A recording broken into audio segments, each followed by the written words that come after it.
Na mtazamaji Matukio Daima, ni kukaribishe katika kipindi cha Tanzania ya leo, na katika kipindi hiki cha Tanzania ya leo tutazungumzia wajibu wa vyombo vya habari katika kukabiliana na mabadiliko tabia nchi. Kwa namna gani vyombo vya habari tunao wajibu wa kukabiliana na mabadiliko tabia nchi kupitia kalamu zetu. Mimi ni Francis Godwin, lakini nitakuwa naye mwenzangu hapa. Karibu kujitambulisha. Okay. Kwa majina naitwa Fred Simbaya, ni mwanahabari Matukio Daima.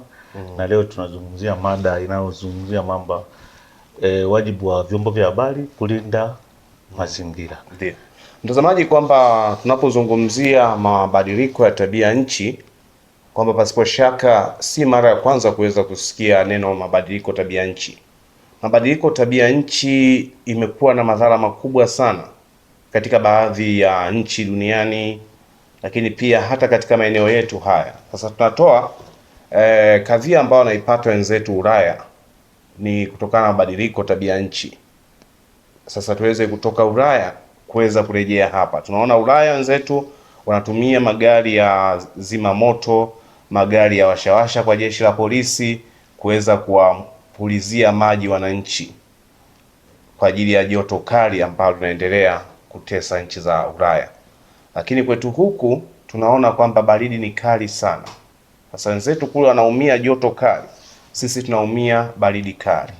Sasa baridi kali hii kwa wenzetu kule kwao ni thawabu kubwa, sisi tunaona ni kero, lakini ni heri baridi kuliko joto.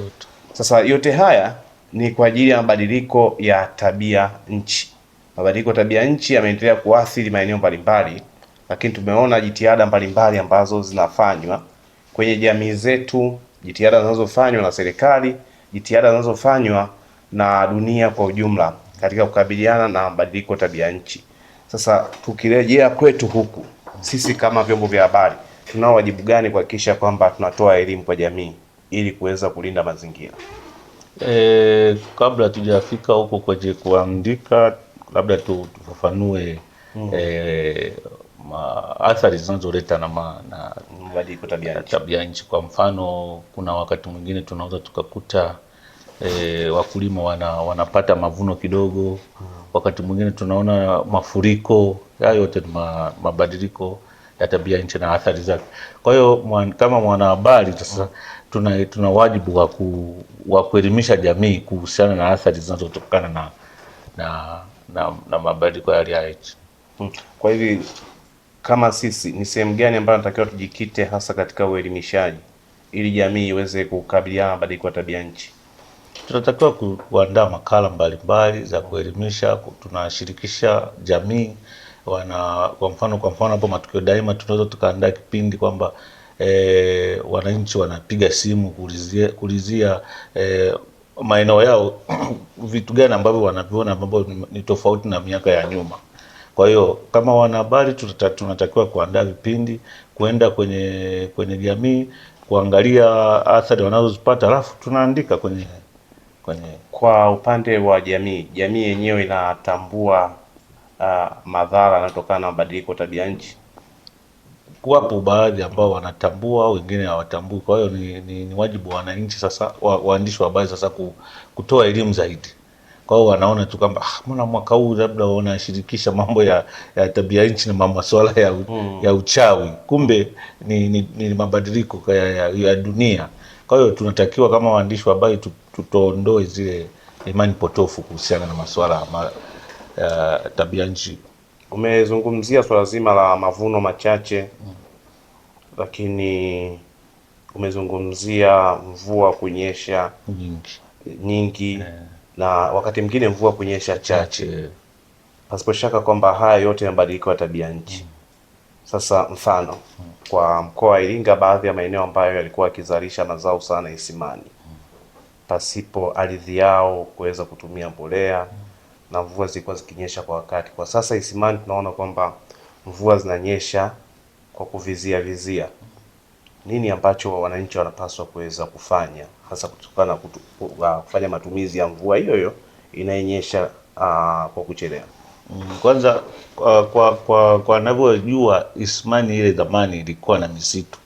lakini kutokana na uharibifu wa mazingira, manake misitu imekatwa, watu walikuwa na choma mikaa, ndio maana ukaona Isimani sasa hivi iko vile.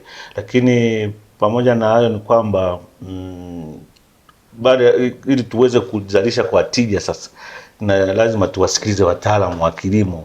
Wanatuambia kwa mfano mvua zikiwa chache, unatakiwa kuna mbegu zile ambazo zinakomaa haraka. Kwa mfano kuna zile zingine zinatumia miezi miwili 90. Kwa lazima tufuate ushauri wa wataalamu kulingana na hali ya hewa, kwamba mwaka huu mvua zitakuwa nyingi. Wakulima wanatakiwa kupanda mbegu ambazo zinakomaa haraka, labda kuna zile za miezi miwili mitatu, ili tuweze kuzalisha kwa tija, kwa sababu tukisema tuzalishe mbegu zile za asili ambazo tunazalisha sisi wenyewe ambazo hazijafanywa makeke, tunakuta kwamba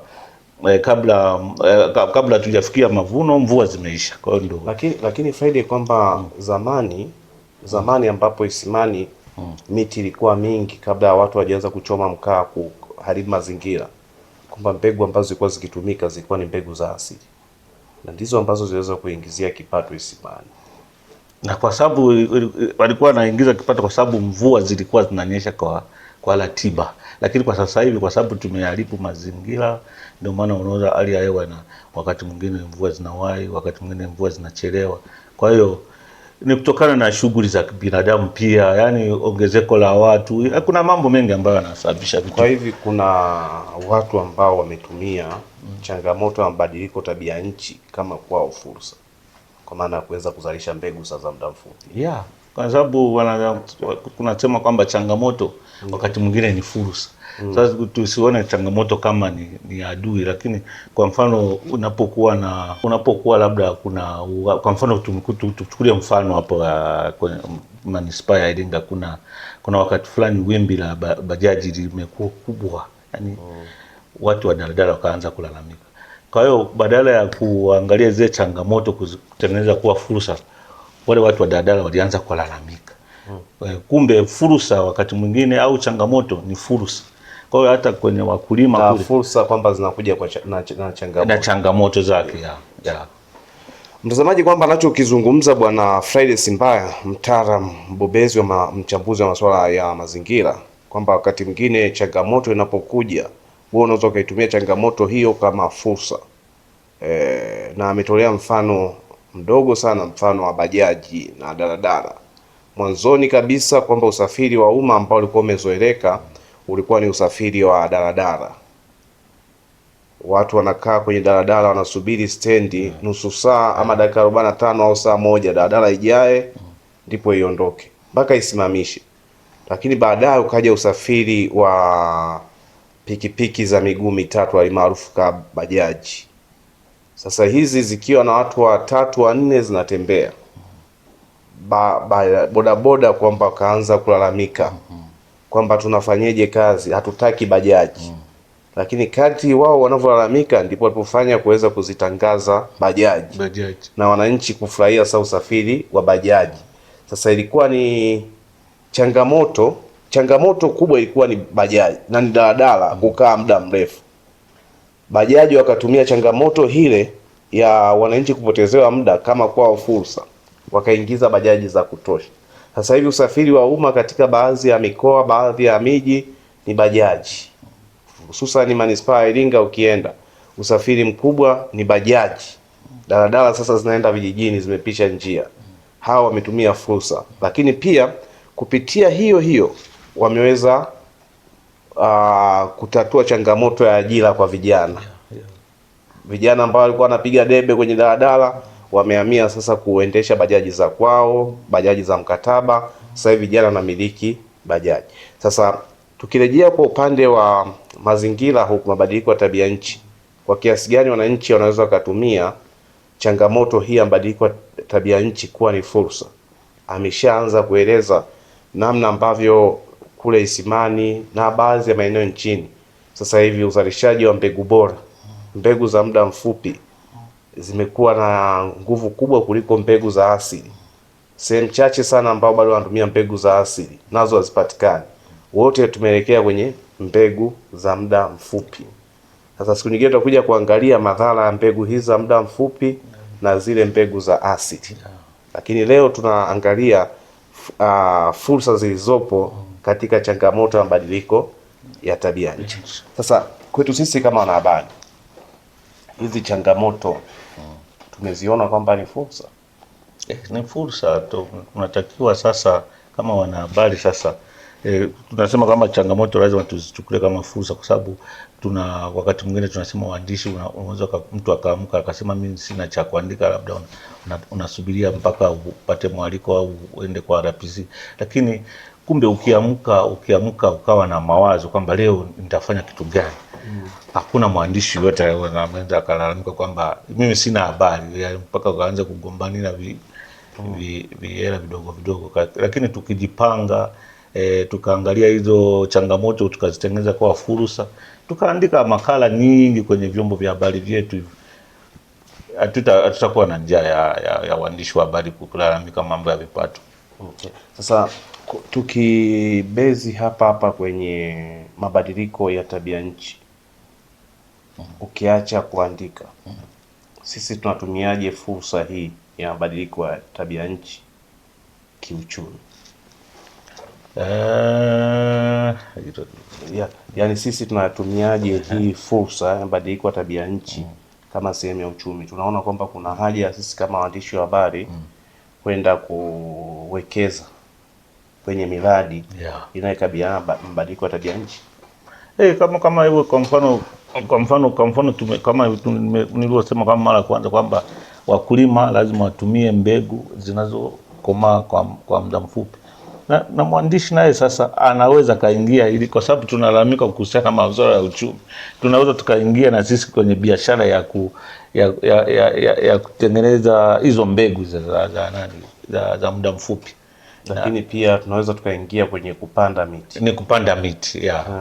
Tukajipatia kipato. Athari zingine nilizoziona kwamba kwa mfano kule Mbozi kule nimefanya kama majaribio experiment, nikapanda mbegu zile zinazokomaa haraka, alafu na zile ambazo unasema zina afya. Kilichotokea ni kwamba zile mbegu zinazokomaa haraka zilikomaa, lakini yale mengine mvua ikakatika. Sasa yale mengine ambayo yanakaa miezi minne, mchu akaanza kula. Kwa hiyo unaona tofauti. Kwa hiyo tunatakiwa tukabiliane na tabia nchi. Kwa mfano tunafuata wataalamu wanazungumza nini kuhusiana na masuala ya kilimo chenye tija. Na sasa hivi Friday, kwamba natambua kwamba kuna mradi wa hewa safi ambapo mtu unaweza ukapanda miti yako, unaitunza tu, lakini unalipwa pasipo kuikata. Jamii imeona kwamba hii fursa, jamii imeiona na inaitumiaje? Wajibu wetu sisi sasa ambao tunafahamu kuna hii fursa, tumewajibika ipasavyo? Okay, umezungumzia masuala ya kuvuna carbon credit, kwa maana na ambayo ni fursa ambayo hatujaijua. Unajua, kwa mfano tunapozungumzia masuala ya uharibifu wa tabia nchi, tuseme nini, climate change, wale wenzetu kule wazungu wana viwanda vingi vinavyoharibu hali ya hewa. Kwa hiyo sasa sisi Afrika tuna bahati ya kuwa na ardhi ya kutosha kama Tanzania. Kwa hiyo fursa sasa sisi ndio tunarekebisha zile carbon dioxide ambazo zinazalishwa kule, zinaharibu ozone layer, kwa maana zinaleta mabadiliko kama tunavyoona, joto, baridi, na sehemu nyingine kuna na barafu kabisa. Kwa hiyo sasa, kwa mfano Afrika au Tanzania tuna uwezo wa kuchangamkia fursa ya kupanda miti ili tuweze kuvuna hiyo carbon. Kuna miaka ya nyuma hapo kidogo, sio ya nyuma sana, aliyekuwa waziri mkuu wa Jamhuri ya Muungano wa Tanzania Edward Ngoyai Lowassa, kwamba alikuja na mpango wa mvua ya kupiga na mabomu ile kwamba kimazingira ikoje? Hapo tujafanya research, kimazingira ikoje?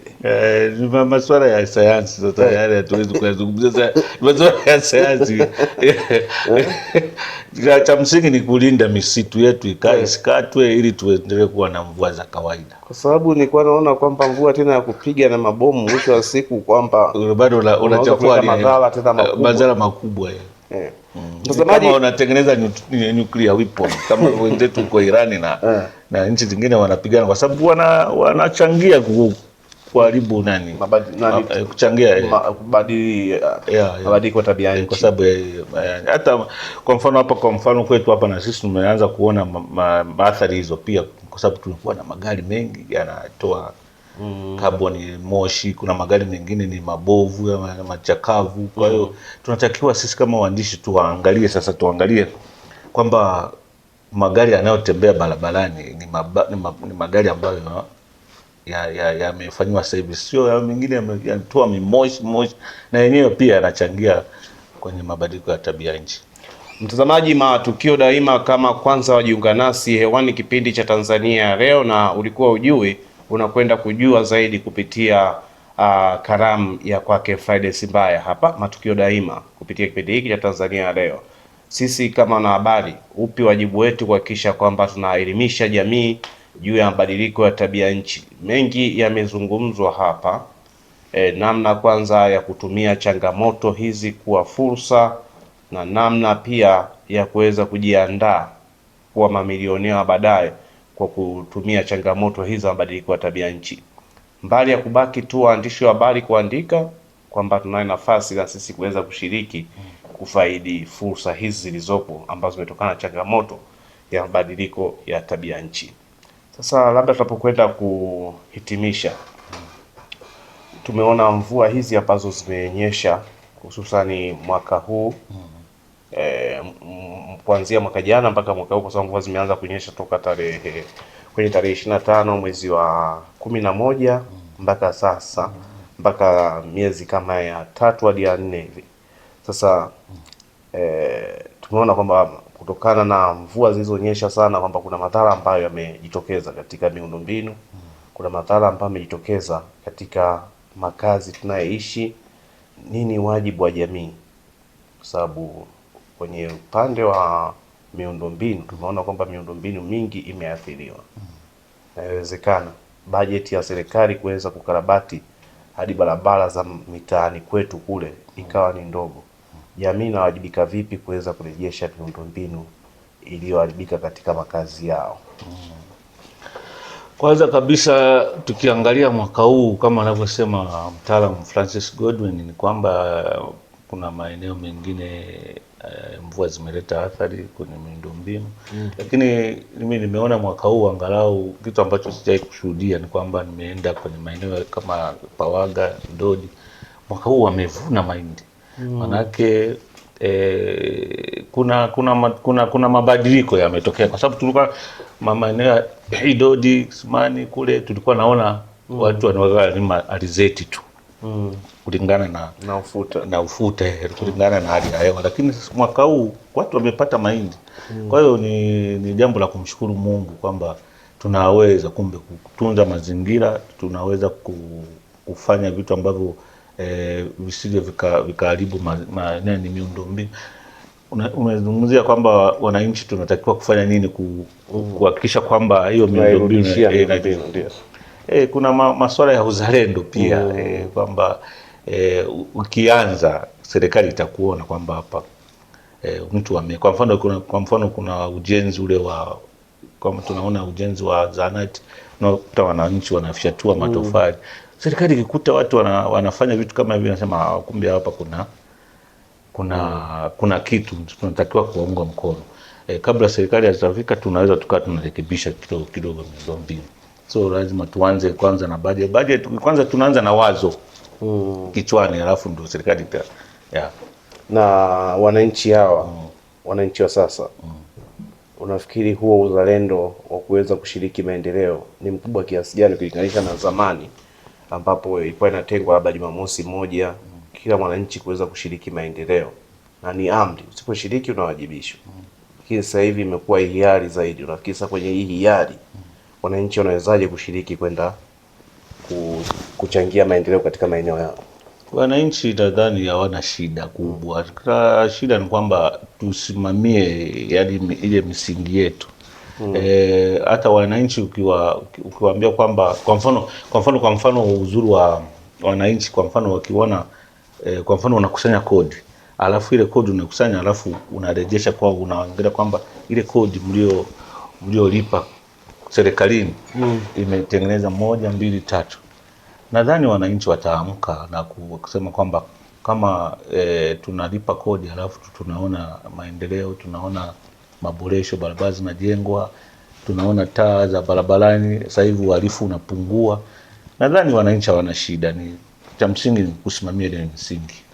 Na mtazamaji, Matukio Daima, pasipo shaka kwamba umeweza kunufaika kwa machache kati ya mengi ambayo tumekuandalia, ambao utaendelea kuyapata hapa. Lakini kwa leo nimshukuru sana mtaalamu Friday Mbaya kupitia kalamu yake akikuelimisha wewe mkazi wa Tanzania, wewe Mtanzania, kupitia hapa Matukio Daima.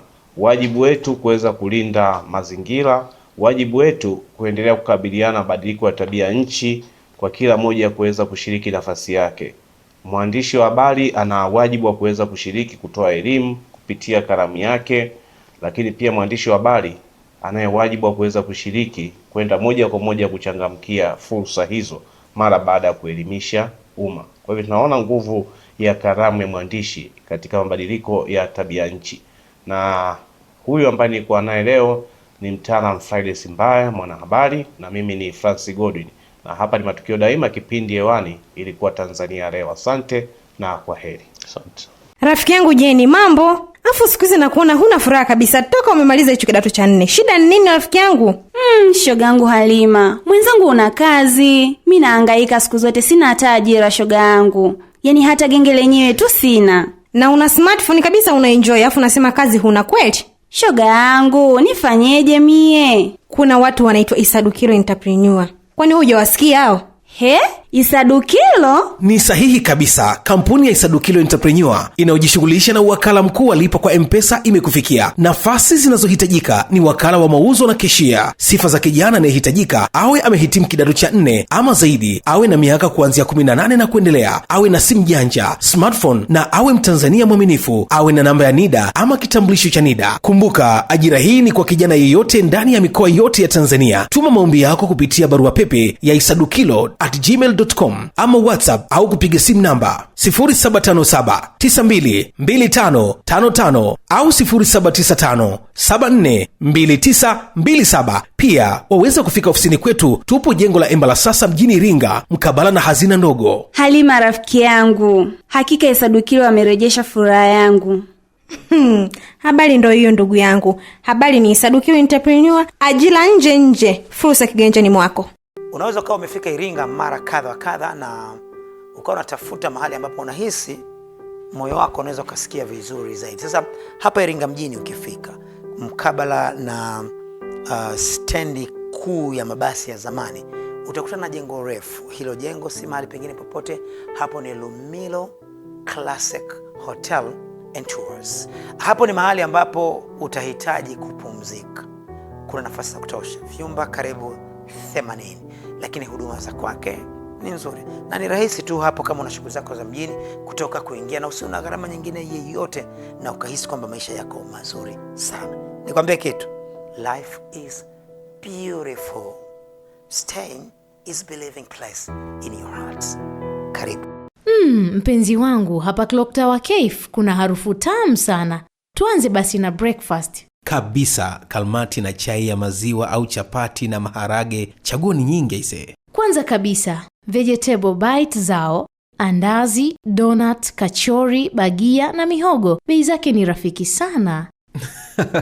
Na kwa walio kula mboga, nani vegetable bites ziko pia, beef samosa, kebab, egg chop na sausage roll. Pia kuna salad fresh, chicken salad pia. Na tukitaka kitu kizito kidogo, Burger au sandwich zipo, beef burger, chicken burger na shawarma bread. Oi baby, unafahamu kuhusu pizza wewe? Ipo chicken, beef na sausage pizza.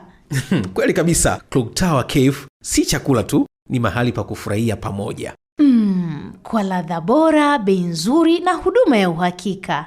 Umeshakula chipsi vuruga, tikisa, visinia kuanzia mtu mmoja na zaidi, supu ya kuku wa kienyeji, supu ya ng'ombe, mbuzi na samaki, pamoja na kuku wa tandori, lemon na wa kienyeji. Hakika wamejipanga. Mishikaki ya kuku wa tandori, filigisi, sausage na maini ni tamu sana. Ukiongeza biriani, pilau kuku, pilau samaki na beef fry. Hakika wamejipanga. Kuhusu ugali, wali, ndizi au mtori, hapa ni kawaida yetu. Clock Tower Cave tupo jirani na mnara wa saa katikati ya mji wa Iringa. Tupo wazi kuanzia Jumatatu hadi Jumapili. Tupigie simu namba 0677 220 022 au 0657 366 667. Clock Tower Cave Iringa, ladha inayounganisha wapenzi. Ndiyo, Clock Tower Cave, home of delicious meals.